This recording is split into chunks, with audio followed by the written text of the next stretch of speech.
Nous sommes dans la très belle bibliothèque de l'Hôtel de Ville de Paris. Aujourd'hui, nous accueillons des enfants venus de plusieurs collèges parisiens, des enfants aussi hospitalisés et des enfants de l'aide sociale à l'enfance, pour les consulter sur les usages du numérique. J'aime bien utiliser les écrans, téléphone, ordinateur pour faire des recherches, apprendre aussi à parler l'anglais. Je regarde mon téléphone, la télé. Je préfère mon téléphone. Je regarde plus les réseaux sociaux. Communiquer avec les amis, la famille et aussi des personnes qui sont vachement loin de nous. Surtout des jeux dessus. Je joue à des jeux vidéo ou je regarde des vidéos. Pour regarder Netflix et des vidéos. Sur les réseaux sociaux, je regarde des séries, ça dépend des jours. Tu sais, pour jouer, regarder YouTube.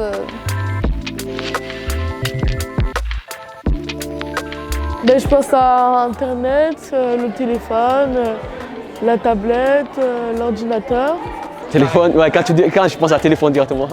Aux réseaux sociaux, aussi à l'information. Ordinateur et restrictions parce que nos parents ils nous disent beaucoup que les ordinateurs, enfin les écrans en général, c'est pas bien. Téléphone, tablette, tout plein de choses. Je pense que j'y reste quand même pas mal de temps, peut-être 3 heures, 4 heures par jour peut-être. Si vraiment je fais rien du week-end, je peux rester 7 heures facile sur le téléphone. Ouais, quand même un peu beaucoup. En fait, ça dépend des jours. Et du coup, on va dire, je sais pas, 5 heures, 7 heures, un truc comme ça. Depuis que je suis malade, je fais plus de téléphone. Je pense que je fais une moyenne entre 3 et 4 heures par jour. Ah, c'est beaucoup quand même. 1 à 2 heures par jour. 4 heures ou même plus. 2 heures, 3 heures, c'est beaucoup. En vrai, je regarde pas le temps moi. Je suis tout le temps sur mon téléphone, tout le temps, même la nuit, des fois jusqu'à 1 heure, 2 heures de la nuit. Genre, du matin au soir, je fais que ça de la journée et je fais rien d'autre. Je pense à peu près 3 heures. Il n'y a que 24 heures dans une journée, qu'on passe la moitié à dormir, c'est énorme, 3 heures. Oui, bien sûr. Je peux être accro. Quand j'ai pas d'écran, je m'ennuie très facilement. Enfin, je trouve pas de choses amusantes en fait. Notamment nous les jeunes, on monte sur TikTok, Snapchat, c'est pour regarder les vidéos qui n'ont pas d'importance. Je pense que ça peut être dangereux quand ça commence à nuire sur la santé, comme par exemple des insomnies, des migraines. Oui, ça peut avoir des impacts sur le cerveau, sur les yeux, sur la compréhension des choses. Si je regarde que le soir, après je vais pas réussir à être énergique en cours le lendemain.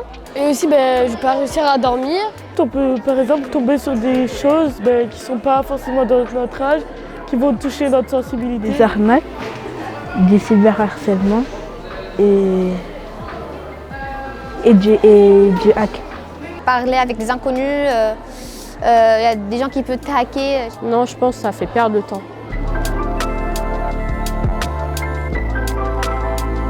Moins de temps sur son écran et faire plus de choses parce que peut-être la personne n'a rien à faire et c'est pour ça qu'elle regarde son téléphone, peut-être lui trouver une activité. Sur internet, je mettrai les gens qui ont notre âge avec les gens qui ont notre âge et les gens plus âgés en réseaux sociaux pour eux, comme ça les enfants ils pourront être dessus sans que les parents ils pensent que leurs enfants ils sont en danger en les mettant sur les réseaux sociaux. Rendre les gens moins addicts aux écrans que maintenant.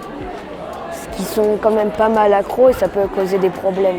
J'essaierai que les gens soient moins méchants derrière leur écran, parce qu'on ne sait jamais vraiment qui se cache derrière son écran.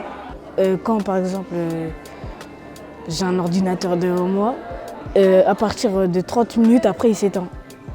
Et je ferai en sorte qu'il ne soit pas trop accro au téléphone, puisque moi déjà je ne me sens pas bien en faisant ça. Et je vais essayer de les convaincre aussi pour ne pas qu'ils le fassent. Là je suis entourée de beaucoup de jeunes de 6e par exemple et de 5e. Donc pour les plus jeunes, je leur dirais de voir le monde. Il y a beaucoup de choses et peut-être même investir plus tard pour voyager parce qu'il y a plein de choses à voir. Les enfants ont travaillé ensemble et ils en ont tiré des recommandations qu'ils feront publiquement lors des prochains états généraux de la parentalité et de l'éducation au numérique le 23 mai à l'Hôtel de Ville de Paris. Ils nous diront ce qu'ils attendent des adultes pour les aider à grandir avec le numérique.